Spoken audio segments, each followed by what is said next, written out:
श्री परमात्मने नमः। ईश्वर अर्जुन संवाद श्रीमद् भगवद गीता अध्याय 7 श्लोक 15। क्यों नहीं समझ पाते भगवान को सभी? क्या आपने कभी सोचा है कि हर कोई भगवान को क्यों नहीं पहचान पाता? कुछ लोग जीवन भर पूजा करते हैं, फिर भी उनके मन में संदेह रहता है। आज के श्रीमद् भगवद गीता के श्लोक में इसी रहस्य पर चर्चा करेंगे। कल हमने श्लोक 14 में जाना कि श्री कृष्ण ने बताया था कि माया को पार करने के लिए सिर्फ उनकी शरण में आना जरूरी है।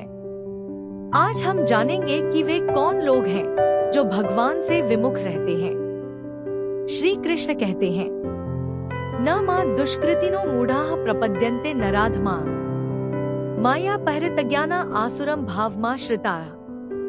अर्थात वे लोग जो पापमय कार्यों में लिप्त रहते हैं, अज्ञान में डूबे रहते हैं और दैत्य भाव रखते हैं, वे भगवान की शरण में नहीं आते।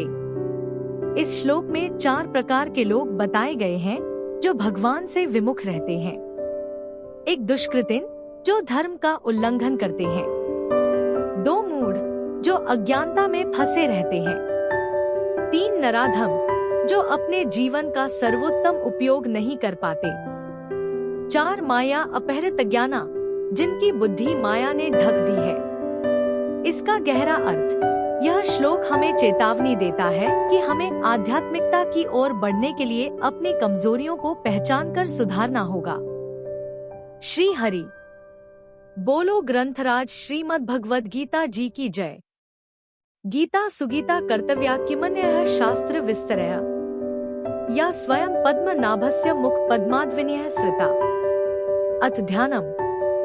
शांताकारं भुजग शयनं पद्मनाभं सुरेशं विश्व आधारं गगन सदृशं मेघवर्णं शुभांगं लक्ष्मीकांत कमल नयन योगिभिः ध्यान गम्यं वंदे विष्णु भव भयहरं सर्व लोकैकनाथम्।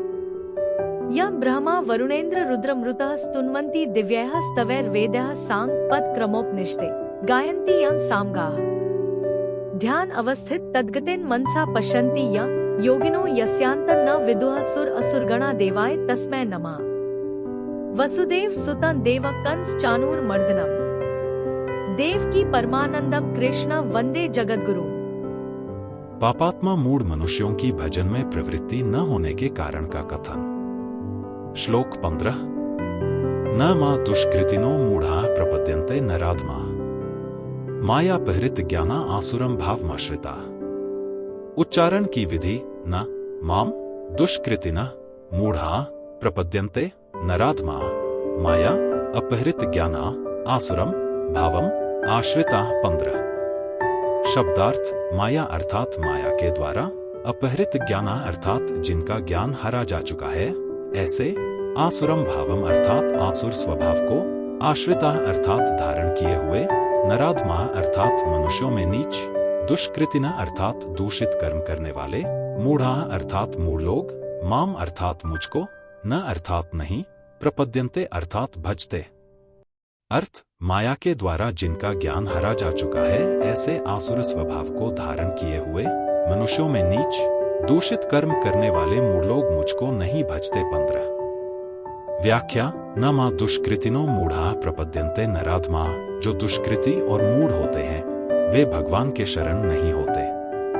दुष्कृति वे ही होते हैं जो नाशवान, परिवर्तनशील प्राप्त पदार्थों में ममता रखते हैं और अप्राप्त पदार्थों की कामना रखते हैं।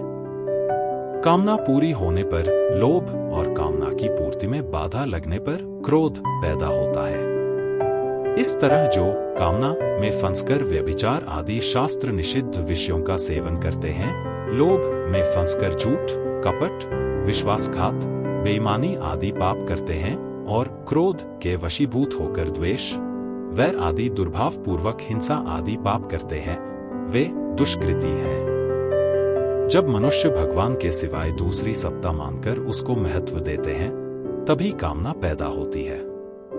कामना पैदा होने से मनुष्य माया से मोहित हो जाते हैं और हम जीते रहें तथा भोग भोगते रहे, यह बात उनको जंच जाती है। इसलिए वे भगवान के शरण नहीं होते, प्रत्युत विनाशी वस्तु, पदार्थ आदि के शरण हो जाते हैं।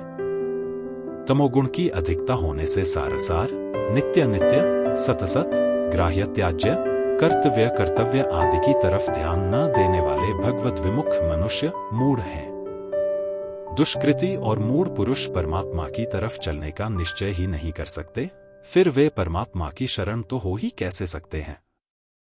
नराधमा कहने का मतलब है कि वे दुष्कृति और मूढ़ मनुष्य पशुओं से भी नीचे हैं।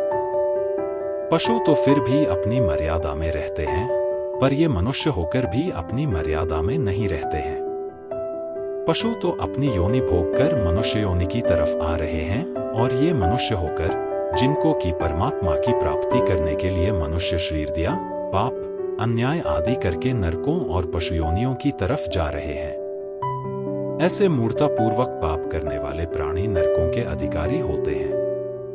ऐसे प्राणियों के लिए भगवान ने गीता 16वें अध्याय के 19वें-20वें श्लोकों में कहा है कि द्वेष रखने वाले, मूढ़, क्रूर और संसार में नराधम पुरुषों को मैं बार बार आसुरी योनियों में गिराता हूं। वे आसुरी योनियों को प्राप्त होकर फिर घोर नरकों में जाते हैं। माया पहरित ज्ञाना आसुरम भावमाश्रिता, भगवान की जो तीनों गुणों वाली माया है, गीता 7वें अध्याय का 14वां श्लोक, उस माया से विवेक ढक जाने के कारण जो आसुर भाव को प्राप्त हो गए हैं, अर्थात शरीर, इंद्रियां, अंतःकरण और प्राणों का पोषण करने में लगे हुए हैं, वे मेरे से सर्वथा विमुख ही रहते हैं, इसलिए वे मेरे शरण नहीं होते। दूसरा भाव यह है कि जिनका ज्ञान माया से अपहरित है, उनकी वृत्ति पदार्थों के आदि और अंत की तरफ जाती ही नहीं। उत्पत्ति विनाशशील पदार्थों को प्रत्यक्ष नश्वर देखते हुए भी वे रुपए पैसे, संपत्ति आदि के संग्रह में और मान, योग्यता, प्रतिष्ठा, कीर्ति आदि में ही आसक्त रहते हैं, और उनकी प्राप्ति करने में ही अपनी बहादुरी और उद्योग की सफलता इतिश्री मानते हैं। इस कारण वे यह समझ ही नहीं सकते कि जो अभी नहीं है, उसकी प्राप्ति होने पर भी अधिकारी होते हैं। ऐसे प्राणियों के लिए भगवान ने गीता 16वें अध्याय के 19वें-20वें श्लोकों में कहा है कि द्वेष रखने वाले, मूढ़, क्रूर और संसार में नराधम पुरुषों को मैं बार बार आसुरी योनियों में गिराता हूं। वे आसुरी योनियों को प्राप्त होकर फिर घोर नरकों में जाते हैं।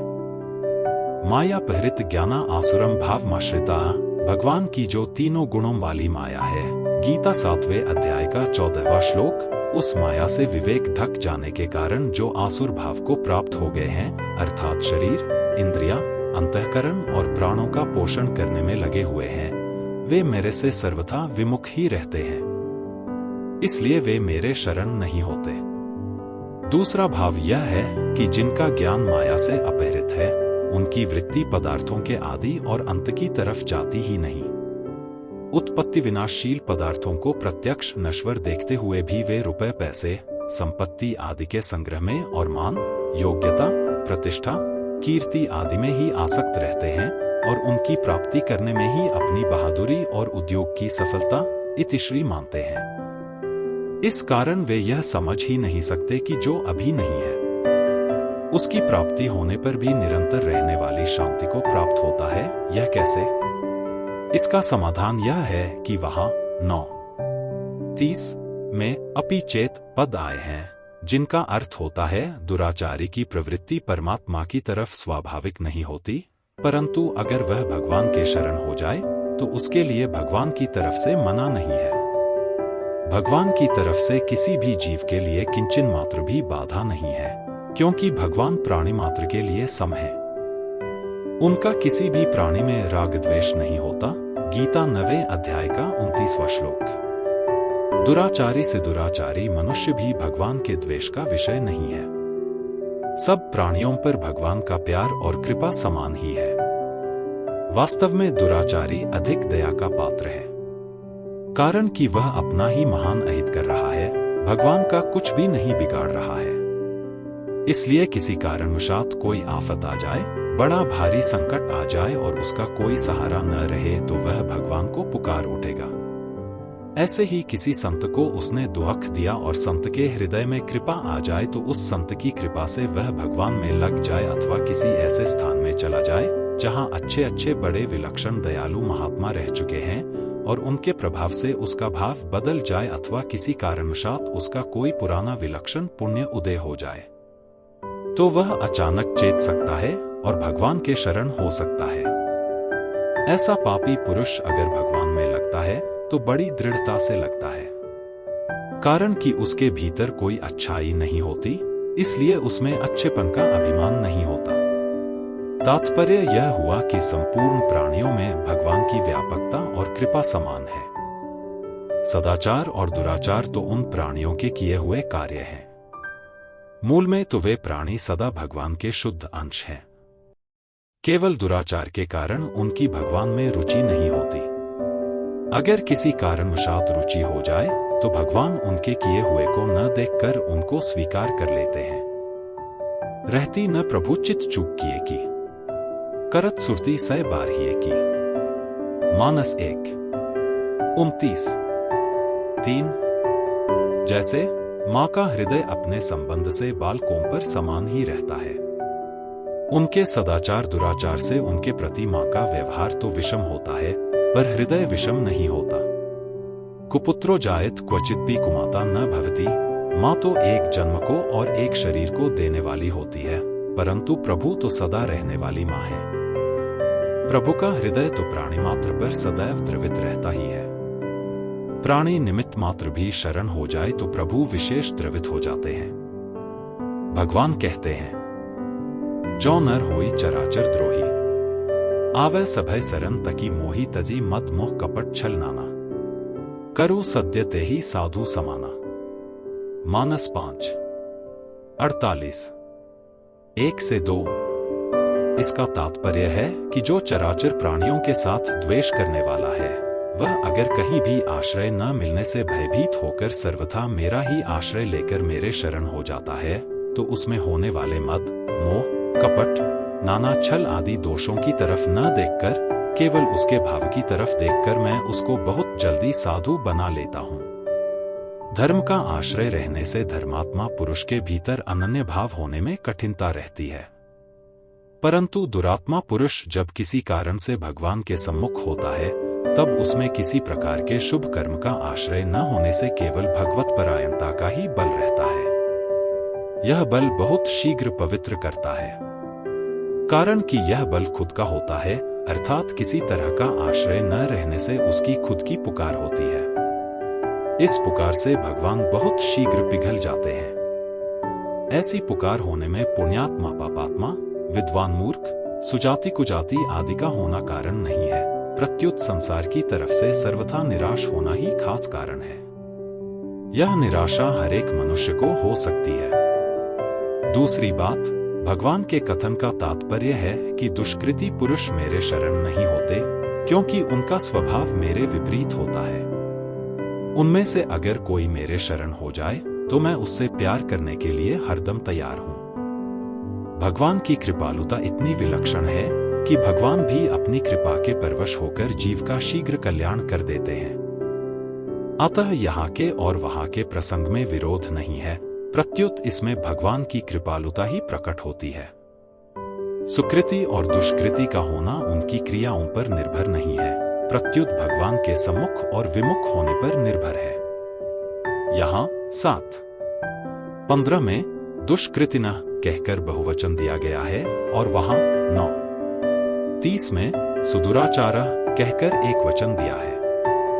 इसका तात्पर्य है कि बहुवचन देना सामान्य शास्त्र, सामान्य बात है, और एक वचन देना विशेष शास्त्र, विशेष बात है।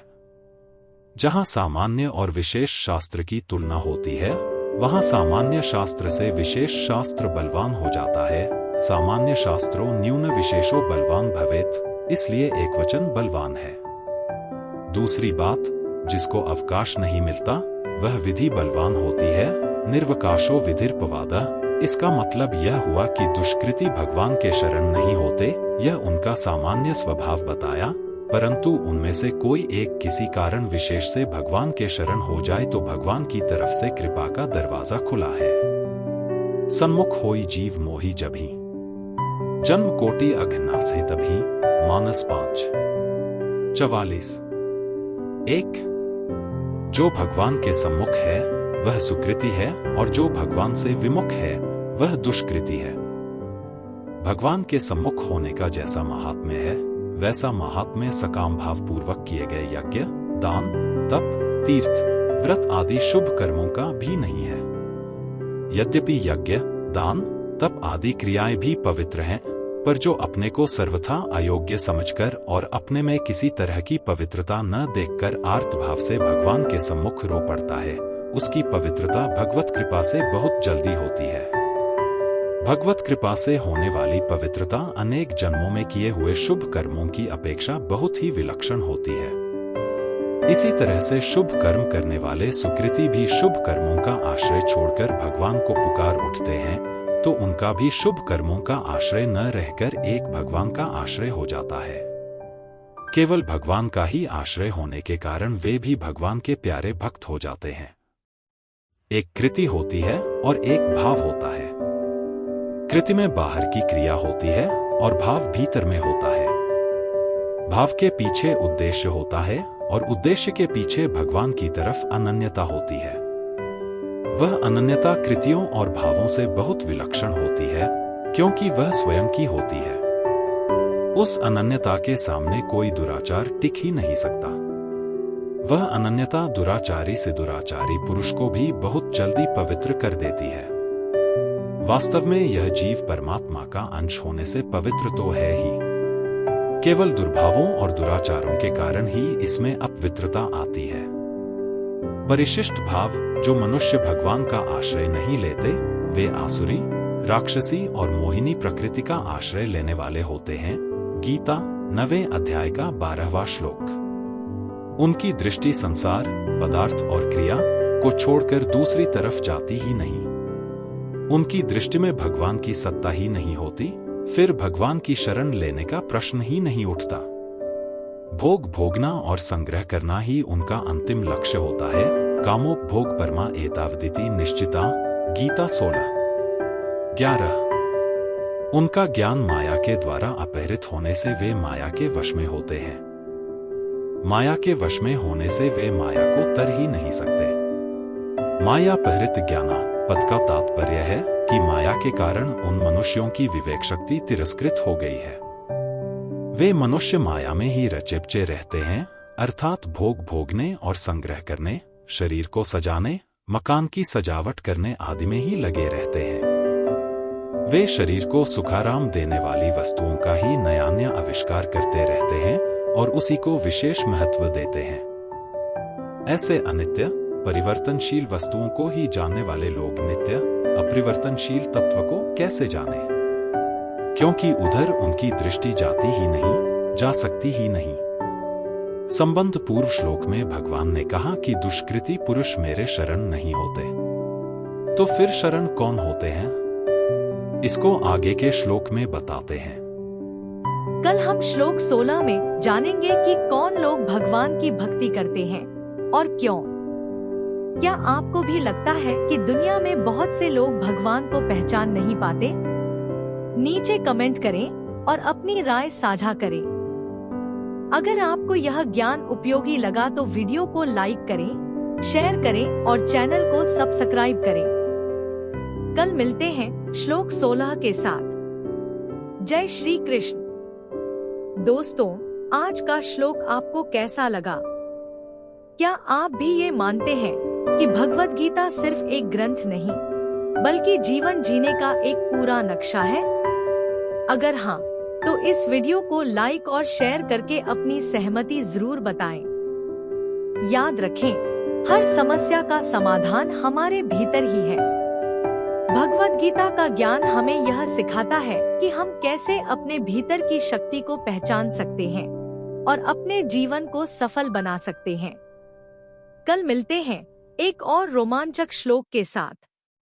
तब तक के लिए अपना ध्यान रखें और भगवद गीता की सीख को अपने जीवन में उतारते रहें।